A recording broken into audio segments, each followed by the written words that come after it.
আলহামদুলিল্লাহ,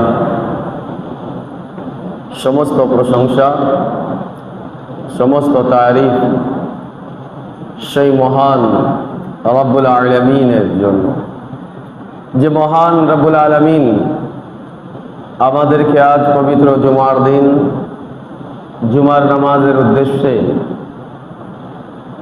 জামি রিজভিয়া মসজিদে আসার বসার তৌফিক দান করেছেন। আমরা সকলে বলি আলহামদুলিল্লাহ। প্যারে হাজরিন, জামি রিজভিয়া মসজিদে ধারাবাহিক আলোচনাটি চলছিল তাফসীরের, কিন্তু এই মাসের মধ্যে 1400 শতাব্দীর মুজাদ্দিদ আলা হযরত ইমাম আহমদ রাজা ফাজিল বরেলভী রহমতুল্লাহ তাআলা আলাইহির উর্স মুবারক রয়েছে। সফরুল মুজফফর মাসের 25 তারিখ অর্থাৎ আগামী রবিবার। এই রবিবারে আলা হযরত ইমাম আহমদ রাজা ফাজিল বরেলভী রহমতুল্লাহ তাআলা আলাইহির উর্স মুবারক। আর আমাদের মসজিদের নাম তারই নামে রয়েছে, জামি রিজভিয়া মসজিদ। তো তাই এটাই অধিকার যে আলা হযরত ইমাম আহমদ রাজা কে, তার মাকাম মর্তবা কেমন, আল্লাহ রাব্বুল আলামিন তেনাকে কিভাবে জ্ঞান দান করেছেন, তিনি কিভাবে দ্বীনের খিদমত করেছেন, তা আমাদের জানা আবশ্যক, জরুরি। যে তার নামে জামি রিজভিয়া মসজিদ আছে, জামি রিজভিয়া মাদ্রাসা আছে। আলা হযরত ইমাম আহমদ রাজা ফাজিল বরেলভী রহমতুল্লাহ তাআলা আলাইহি তিনি যুগ শ্রেষ্ঠ একজন আলিমে দ্বীন, নিজ জামানা তিনি মুজাদ্দিদ ওয়ালিয়ে কামিল। প্যারে হাজরিন, আল্লাহ রাব্বুল আলামিন প্রত্যেকটি যুগে তার দ্বীনের খিদমতের জন্য বান্দাগণকে পাঠিয়েছেন। এমনিতে প্রত্যেক যুগে তো তারা বান্দারা আছেই, কিন্তু খাস তার মনোনীত কিছু কিছু বান্দারা। আদম আলাইহিস সালাম যখন দুনিয়াতে আসলেন, তখন আদম এবং মা হাওয়া আলাইহিস সালামের মাধ্যমে আদম সন্তান দুনিয়ার আনাচে কানাচে ছড়িয়ে পড়ল। আল্লাহ রাব্বুল আলামিন ওই আদম সন্তানদের, তার বান্দাদের হেদায়েতের জন্য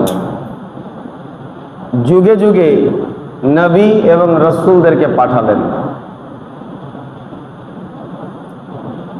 শীস আলাইহিস সালাম আসলেন, ইব্রাহিম আলাইহিস সালাম আসলেন, ইসহাক আলাইহিস সালাম আসলেন, ইসমাইল আলাইহিস সালাম আসলেন, হযরত ইউসুফ, হযরত সুলাইমান, হযরত ইদ্রিস, হযরত ইয়াহইয়া, হযরত ইমরান, এভাবে করে হযরত ঈসা আলাইহিস সালাম পর্যন্ত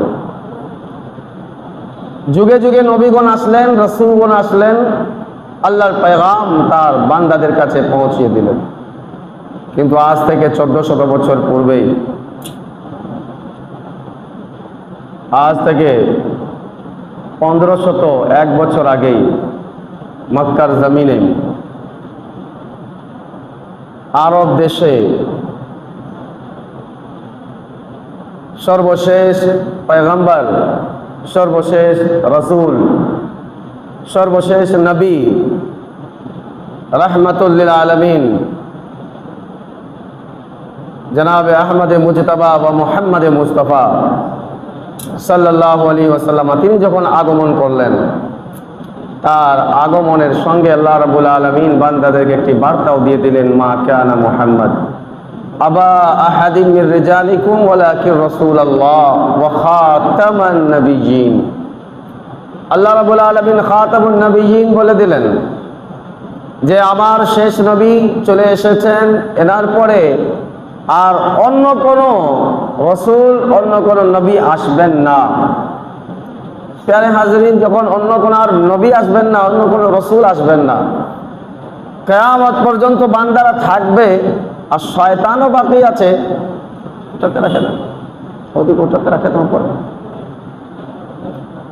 শয়তানও বাকি আছে, শয়তান তো কিয়ামত পর্যন্ত থাকবে।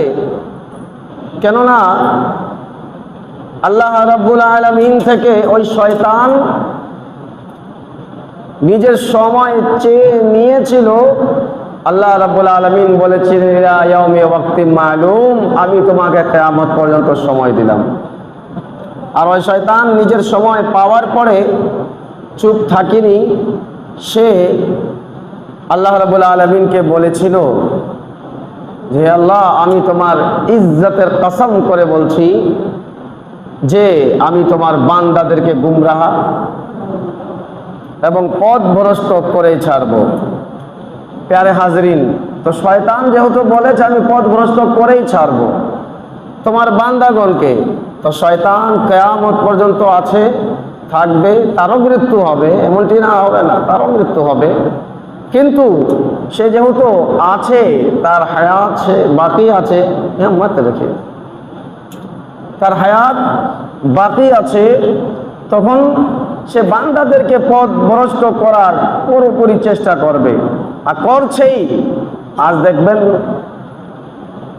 নামাজের জন্য ডাকলে কেউ আসে না, সময় পাওয়া যায় না, কিন্তু কনসার্ট যদি হয়, গান বাজনা যদি হয়, বা কোথাও মারামারি হয়, কারো বিরুদ্ধে যদি আপনি মানববন্ধন করতে চান, দেখবেন ভিড় চলে আসবে, হবে না? চলে আসবে, কোনো কাজ নাই, বাস অমুকের বিরুদ্ধে মানববন্ধন করতে হবে, চলে আসো, লং মার্চ করতে হবে, চলো, এটা করতে হবে, সেটা করতে হবে, বাস সেই কাজগুলোতে আমরা এগিয়ে আছি। কিন্তু নামাজ বাড়ি আমার পাশেই আছে, 5 ওয়াক্তের আজান আমার কানে যাচ্ছে, কিন্তু এরপরেও জাগ্রত হচ্ছি না। যাই হোক, বলছিলাম রাসূলুল্লাহ সাল্লাল্লাহু আলাইহি ওয়াসাল্লাম যখন দুনিয়াতে আগমন করলেন, আল্লাহ রাব্বুল আলামিন বলে দিলেন খাতামান নবিয়্যিন, শেষ নবী পাঠিয়ে দিয়েছি আমি, এনার পরে আর অন্য কোনো নবী আসবেন না। কিন্তু যেহেতু শয়তান এখনো দুনিয়াতে বাকি আছে, সে মানুষদেরকে পথভ্রষ্ট গুমরাহ করবে, আর শত চেষ্টা তারা করতে থাকবে কিভাবে তাদেরকে গুমরাহ করব। মনে রাখবেন, শয়তান নিজ রূপে এসে কাউকে পথভ্রষ্ট করবে না। শয়তান নিজ চেহারা নিয়ে, যেহেতু শয়তান জিন জাতির মধ্যে আগুনের তৈরি, সে নিজ রূপে এসে বান্দাদেরকে কোনোদিন পথভ্রষ্ট করবে না। সে হয়তো মানুষ রূপে আসবে, বা মানুষের অন্তরের ভিতরে ওয়াসওয়াসা দিয়ে সেই কথাগুলো অন্যর কাছে প্রকাশ করবে, নিজের কথাগুলো। এভাবে শয়তান মানুষদেরকে গুমরাহ এবং পথভ্রষ্ট করবে। প্যারে হাজরিন, আমলে যদি কিছু ঘাটতি হয়ে যায়, আমল যদি কিছু কম হয়ে যায়, আল্লাহ রাব্বুল আলামিন গফুরুর রহিম আছেন, ক্ষমা করে দিতে পারেন। এখন এর মানে এটা না যে আমল কম করব, যদির কথা মনে রাখবেন ভালো করে। আমল যদি কিছু কম হয়ে যায়, আল্লাহ গফুরুর রহিম আছেন। এমন অনেকগুলো হাদিসে পাকে এসেছে যে আল্লাহ রাব্বুল আলামিন বড় বড় গুনাহগার বান্দাদেরকে ক্ষমা করেছেন। তাদের আমল খুব কম ছিল, অল্প ছিল, তাদের কিছু নেকি এমন আল্লাহ রাব্বুল আলামিনকে পছন্দ হয়ে গেল যে আল্লাহ ক্ষমা করে দিলেন। যেমন মিশকাত শরীফের হাদিস, ওই মহিলাটি যে নাচ গান করত, কিন্তু তার একটি আমল, সে কুকুরকে পানি পান করিয়েছিল, পানি খাওয়াইয়াছিল, তার এই আমলের কারণে আল্লাহ রাব্বুল আলামিন তার অতীতের সমস্ত গুনাহগুলোকে মাফ করলেন। প্যারে হাজরিন, তো আমল যদি কম হয়ে যায়, আল্লাহ রাব্বুল আলামিন হতে পারে বান্দাকে ক্ষমা করে দিবেন, জান্নাত দিয়ে দিবেন। কিন্তু ঈমান যদি বান্দার নষ্ট হয়ে যায়, ঈমান যদি ঠিক না থাকে, তবে বান্দার আমলও কাজে আসবে না।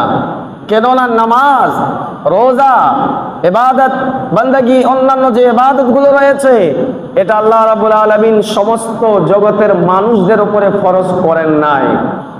নামাজ সবার উপরে ফরজ না, রোজা সবার উপরে ফরজ না। নামাজ ফরজ আছে শুধুমাত্র মুমিনদের উপরে, যাদের দিলের মধ্যে ঈমান আছে তাদের উপরে নামাজ ফরজ আছে। যাদের দিলে ঈমান নেই তাদের উপরে নামাজে ফরজ নয়, আগে তাকে ঈমান আনতে হবে, তার উপরে নামাজ ফরজ হবে। কেননা নামাজের জন্য প্রথম শর্ত হচ্ছে মুসলমান হওয়া। মুমিন হওয়া। গায়ের মুসলিম সে যদি সারা রাত সারা দিন যদি নামাজ পড়ে, তার কি নামাজ কবুল হবে? হবে না, কারণ তার দিলের মধ্যে ঈমান নেই। তো আমি বুঝাইতে চাচ্ছিলাম এই বিষয়টি আপনাদেরকে, যদি আমলে ঘাটতি হয়ে যায়, আমলে যদি ত্রুটি হয়ে যায়, আল্লাহ রাব্বুল আলামিন যেমন বুখারী শরীফের হাদিসেও রয়েছে, ফরজ ইবাদতের যদি কোনো ঘাটতি হয়ে যাবে, কিয়ামতের ময়দানে আল্লাহ রাব্বুল আলামিন ফেরেশতাদেরকে বলবেন, এটা সহিহ বুখারীর হাদিস আমি বলছি, যে দেখো তার নফল নামাজ দেখো। তেমনি ভাবে রোজা দেখবেন, ফরজ রোজাতে কিছু ঘাটতি যদি হয়ে যায়, আল্লাহ রাব্বুল আলামিন বলবেন তার নফল রোজাগুলো দেখো। আজকাল তো আমাদেরকে নফল ইবাদত থেকে দূর করতে চলে যায়, বলছে দূর হয়ে যায়, নফল ইবাদতের প্রয়োজন নেই। প্যারে হাজরিন, একটি কথা মনে রাখবেন, যার যে কাজ সে কাজে তাকে মানায়। যারা হুজুর আছেন, হুজুরদের কাজ হুজুরদেরকে ভালো লাগবে, ঠিক কিনা? ডক্টরের কাজ ডক্টরকে ভালো লাগবে। এখন মসজিদের ইমাম, তিনি মুহাদ্দিস আছেন, মুফতি আছেন, আলেম আছেন, তিনি আপনাকে যায় বলবে চলেন আপনার অপারেশন আমি করে দেই, বলে হুজুর আপনি খালি দোয়াই করেন, অপারেশন করার দরকার নাই, ঠিক কিনা? এখন মসজিদের ইমামকে অপারেশন করলে বাঁচবে মানুষ? বলুন না, বাঁচবে? বাঁচবে না। তো তেমনি ভাবে ডাক্তার আছে, এখন ডাক্তার সাহেব তিনি ওষুধ বলতে পারবেন কি আপনার এমন অসুবিধা রয়েছে, আপনি এই ওষুধ খান, আপনার প্রবলেম এমন আছে, আপনি এই ওষুধগুলো খাবেন, আপনার প্রবলেম সলভ হয়ে যাবে। আপনার রোগের চিকিৎসা তারা দিতে পারে, আপনার দিনের মশালা তারা দিতে পারে না। কিন্তু আজ আমাদের বাংলাদেশের অবস্থা খুব করুণ। সেক্টর ভিন্ন, নিজের সেক্টর বাদে নিজের কাজ করতে হবে, কিন্তু নিজের কাজ না করে দিয়ে সব কিছু বিদাত করে দিল। হয়ে গেছে না? নামাজ রোজা দোয়া সব বিদাত এখন হয়ে গিয়েছে। তো যাই হোক, আমি বলতে চাচ্ছিলাম এটাই, যে বান্দা যেই জায়গায় থাকে তাকে তার কাজই করতে হবে, আর যতটুকু আপনি শিখেছেন নিজে আমল করতে হবে। এবং থাকলো দ্বীনি শিক্ষার কথা, হ্যাঁ একথা আছে যে ফাসালু, একথা আছে তুমি যা শিখেছো অন্যের কাছে পৌঁছাই দাও, কিন্তু এটাও বুঝতে হবে যা শিখেছি সেটা সঠিকভাবে শিখতে হবে, সেটা সঠিক আছে কি না।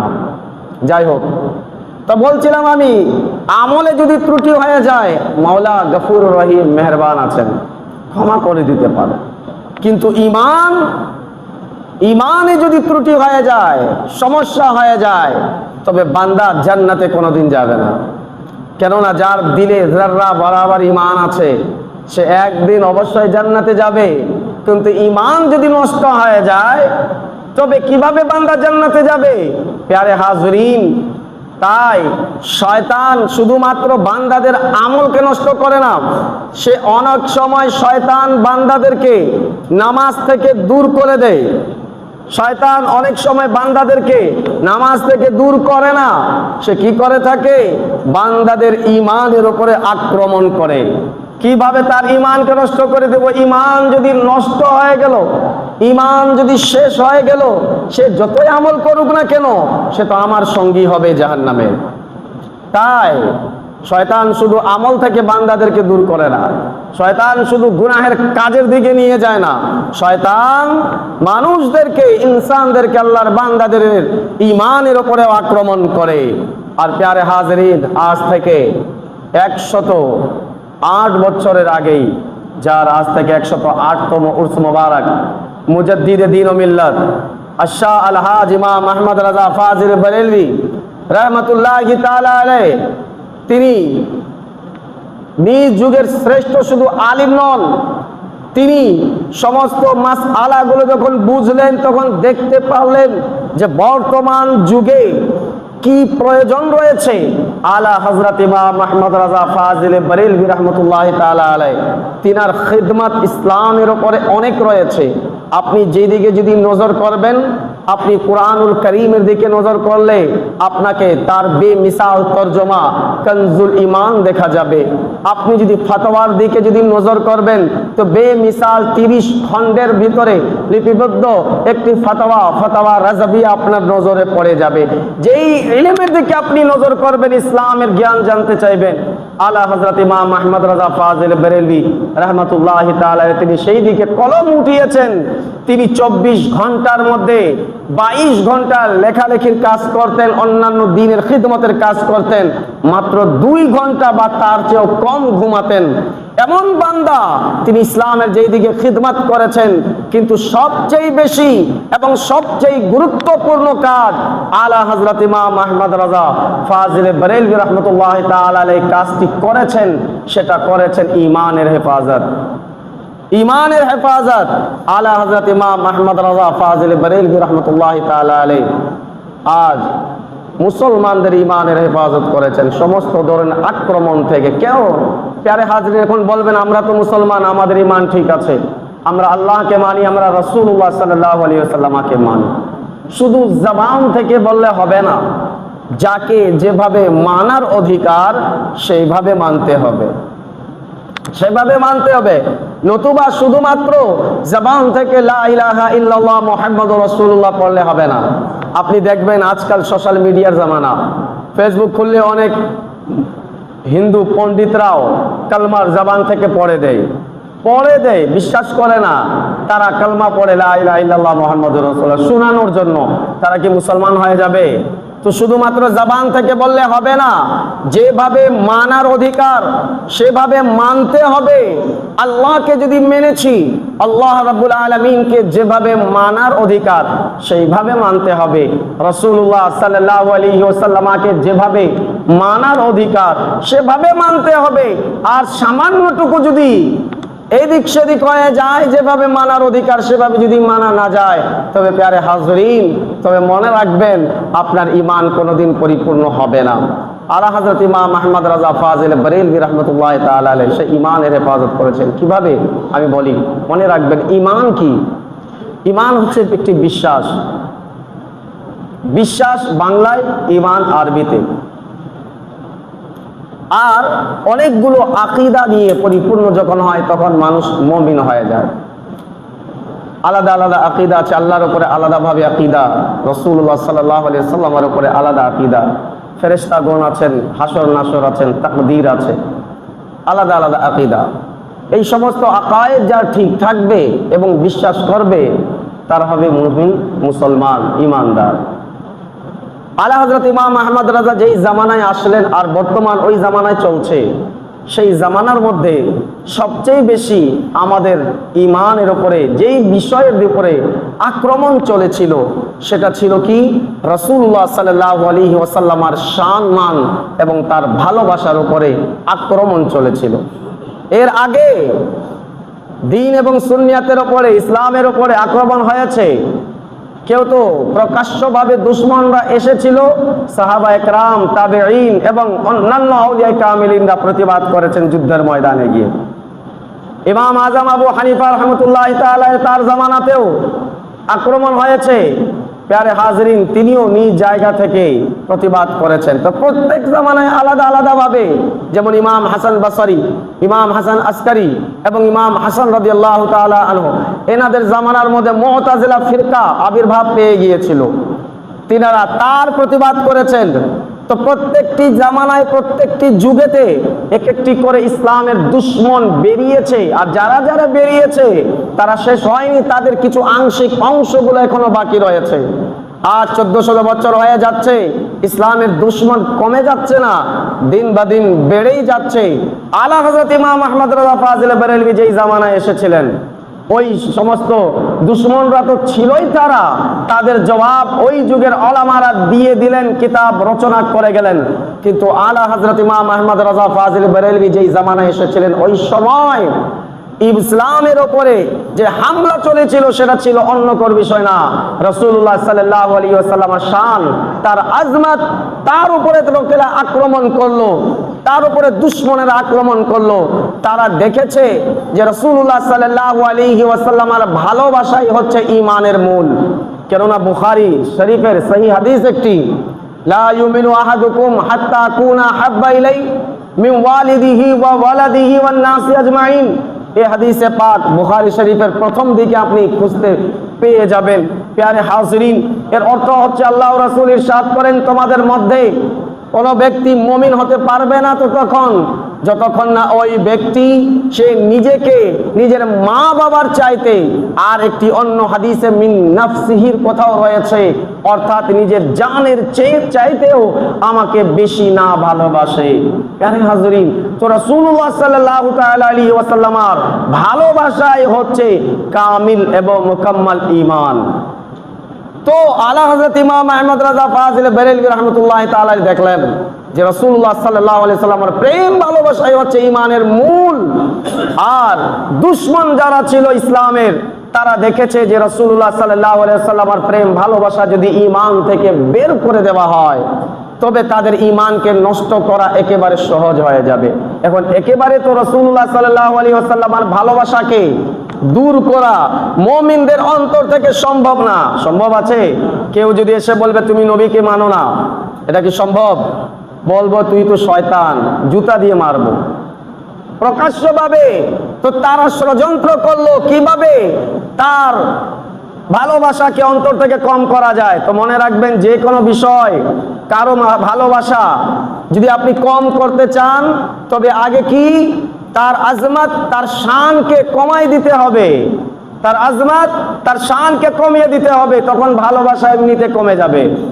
যেমন কেউ যদি আপনাকে বলে ইমরান হাবিব সাহেব অনেক বড় আলেম, এত চরক বড় আলিম না, মানে আমি আপনাকে বোঝানোর জন্য শুধু একটি মিসাল দিচ্ছি। তো লোকে বলবে না, সম্মান দিবে, যখন কাছে আসবে হুজুর আসসালামু আলাইকুম। কিন্তু আমরা কা আলিম এবং হামলোকা জেসাই আদমি, আমাদের মতো লোক আছে, আমার বাড়ির পাশেই থাকে, আমাদের মতো সমবয়সী আছে, একসঙ্গে চলাফেরা করি। তখন কি হবে যে আগে আসসালামু আলাইকুম বলতো না, আমাদের মতো আছে, একটু ধীরে ধীরে কি হয়ে যাবে, হাত ছোট হয়ে যাবে, ধীরে ধীরে কি হয়ে যাবে, জবানও সংকুচিত হয়ে যাবে, ধীরে ধীরে সেই সম্মান আর থাকবে না। তো বাতিলরা ওই সময় ওই যুগে এমন করলো যে রাসূলুল্লাহ সাল্লাল্লাহু আলাইহি ওয়াসাল্লামের প্রেম ভালোবাসা যদি কম হয়ে যায়, ঈমান নষ্ট করা একেবারে সহজ। তারা রাসূলুল্লাহ সাল্লাল্লাহু আলাইহি ওয়াসাল্লামের শান মান কমানোর জন্য খুব চেষ্টা করলো। কখনো কখনো তারা নিজ কিতাবে এমন ভাবে লিখে ফেললো যে রাসূলুল্লাহ সাল্লাল্লাহু আলাইহি ওয়াসাল্লাম তো আমাদের ভাই। বলুন না নাউজুবিল্লাহ। কি বলে দিল? ভাই বলে ফেললো। বলো কোন তো নিজ কিতাবে এমন লিখে দিল তিনি আমাদের বড় ভাই। বললো ইন্নামাল মুমিনুনা ইখওয়া, এই হিসাবে নবীও মুমিন, আমরাও মুমিন, তাই তিনি আমাদের ভাই। বলুন না নাউজুবিল্লাহ। তো নবীকে ভাই বলে ফেললো। তাহলে আল্লাহ তো মুমিন আছেন, আছেন কি না? আল্লাহকে তাহলে কত বড় ভাই বানাবে? সম্ভব? মানুষের জ্ঞান নেই। আর মানুষও বলে না ঠিক আছে, যুক্তি তো ঠিক আছে, আর এই যুক্তির পিছনে এদের উক্তি কি আছে ঈমান নষ্ট করা, এটা জনসাধারণ আজকে না বোঝার কারণে তাদের দল ভারী হয়ে যাচ্ছে। বলে না যুক্তি ঠিক আছে, প্যারে হাজির যুক্তি দেখতে হবে না, আমাদেরকে ঈমান বাঁচাতে হবে। প্যারে হাজরিন, আলা হযরত ইমাম আহমদ ফাজিল বেরেলভী রাহমাতুল্লাহি তাআলা আলাইহি এই মাসলা যখন চললো, কেউ তো বললো যে রাসূলুল্লাহ সাল্লাল্লাহু আলাইহি ওয়াসাল্লাম ভাই, আহমিয়ত কমানোর জন্য যেভাবে আমরা নিজ ভাইকে তুই মুই করে বলে দেই, যেভাবে আমরা বড় ভাইকে একটু সম্মান দেই, কখনো তার পাশে ঘুমায় যায়, কখনো ভাইয়ের আগে, কখনো ভাইয়ের পিছনে, সম্মান কমানোর জন্য, এইভাবে আহমিয়ত কমানোর জন্য, আজমত কমানোর জন্য ওই জামানাতে যখন তারা বাতিলরা এইভাবে করতে লাগলো, কেউ ভাই বলে ফেললো, কেউ তো বললো তিনি তো আমাদের মতোই মানুষ আছেন। বলুন না নাউজুবিল্লাহ। কেউ বলে আমাদের মতো মানুষ আছেন। এইভাবে যখন কথাবার্তা চলতে লাগলো, আলা হযরত কোরআন হাদিস থেকে দলিল তো দিলেন, কিন্তু বর্তমান জুমাতে এত বিস্তারিত আলোচনা করার সুযোগ নেই। বাস আমি একটি কথা বলতে চাই, যখন মানুষেরা এইভাবে আমাদের নবীর ওপরে নানা ধরনের কথা বলতে লাগলো, আজ থেকে 100 বছর পূর্বেই যখন এইভাবে কথা বলতে লাগলো, তিনি আমাদের মতো আছেন, তিনি তো আমাদের বড় ভাই আছেন, প্যারে হাজরিন, আলা হযরত ইমাম আহমদ রাজা ফাজিল বেরেলভী রাহমাতুল্লাহি তাআলা আলাইহি ওই সময় তাদের জবাব দেওয়ার জন্য বলতে লাগলো, ইয়া রাসূলুল্লাহ, কেউ আপনাকে কি বলে ভাই বলে, কেউ নিজের মতো বলে, কিন্তু আলা হযরত ইমাম আহমদ রাজা বলতে লাগলেন, সরওয়ার कहूं के मालिको मौला कहूं तुझे, सरवर कहूं के मालिको मौला कहूं तुझे, बागे खलील का गुले ज़ेबा कहूं तुझे, तेरी तो वस्फ है ऐबे तनाई से से बरी हैरान हूँ मेरे आका, क्या क्या कहूँ तुझे। আলা হযরত ইমাম আহমদ রাজা সর্বশেষ যারা বলে আমাদের মতো, যারা বলে বড় ভাই, তাদের জবাব দিতে গিয়ে আলা হযরত এখন বলতে লাগলেন, लेकिन रजा ने खत्म सुखन इस पे कर दिया, लेकिन रजा ने खत्म सुखन इस पे कर दिया, खालिक का बंदा खल्क का आका कहूँ तुझे। বলতে লাগলে ইয়া রাসূলুল্লাহ, আপনার মাকাম, আপনার শান আমাদের মতো নয়, আপনার শান তো এটাই আছে আল্লাহর পরে সমস্ত মাখলুকদের উপরে যে স্থানটি রয়েছে ওই স্থানটি হচ্ছে আপনি রাসূলের। বলেন সুবহানাল্লাহ। এটাই দিলেন আলা হযরত ইমাম আহমদ রাজা, আমাদের নবীর শান এবং মানের মাকাম। প্যারে হাজরিন, আলা হযরত ইমাম আহমদ রাজা সবচেয়ে বড় যে খিদমত করেছেন, তার অনেক খিদমত রয়েছে। তার খিদমত গুলো যদি আমরা গণনা করি, গণনা করে শেষ করা যাবে না। কিন্তু সবচেয়ে বড় যে খিদমত আলা হযরত ইমাম আহমদ রাজা ফাজিল বেরেলভীর ছিল, সেটা মুমিনদের ঈমানকে রক্ষা করেছেন। তার উপরে আরো অনেক আলোচনা, অনেক বিস্তারিত আলোচনা করা যেতে পারে, ঘন্টার পর ঘন্টা আলোচনা করা যেতে পারে যে কি কি বিষয় নিয়ে আলা হযরত ইমাম আহমদ রাজা ফাজিল বেরেলভী আমাদের রক্ষা করেছেন। প্যারে একটি নমুনা আমি পেশ করলাম যে আমার রাসূল সাল্লাল্লাহু আলাইহি সাল্লামের আজমত শানকে যখন কমাতে চেয়েছিল বাতিলরা, তখন আলা হযরত নিজ কলম উঠিয়ে এক একটি কিতাব রচনা করে দিলেন। প্যারে আপনি যখন সময় যদি হবে অন্য কোনো সময় আলা হযরত ইমাম আহমদ রাজার উপরে যদি আলোচনা করা ইনশাআল্লাহ রাব্বুল আলামিন, তার উপরে ইনশাআল্লাহ আলোচনা করা হবে এবং তার উপরে আমরা বিস্তারিতভাবে শুনবো যে তিনার খিদমতগুলো কি আছে। আরেকটি কথাটাও মনে রাখবেন যে আলা হযরত ইমাম আহমদ রাজা শুধু ঈমান আমাদেরকে রক্ষা করেছেন এমনটি না, আলা হযরত তিনি নিজ জামানার বড় একজন সুফিও ছিলেন, বড় সুফি ছিলেন। তিনি যেভাবে ইসলামের দুশমন যারা ছিল, নবীর দুশমন যারা ছিল, তাদের প্রতি যেমন কঠোর ছিলেন, তেমনি ভাবে নিজ আপন যারা মুমিন আছে তাদের প্রতি মহাব্বত এবং ভালোবাসাও পেশ করেছেন। তাই আমাদের উচিত আলা হযরতের শুধু একদিক আমরা নিব না, আলা হযরতের পরিপূর্ণ জীবনের উপর আমাদেরকে আমল করতে হবে এবং দেখতে হবে তিনি কিভাবে চলেছেন, সেইভাবে আমাদেরকে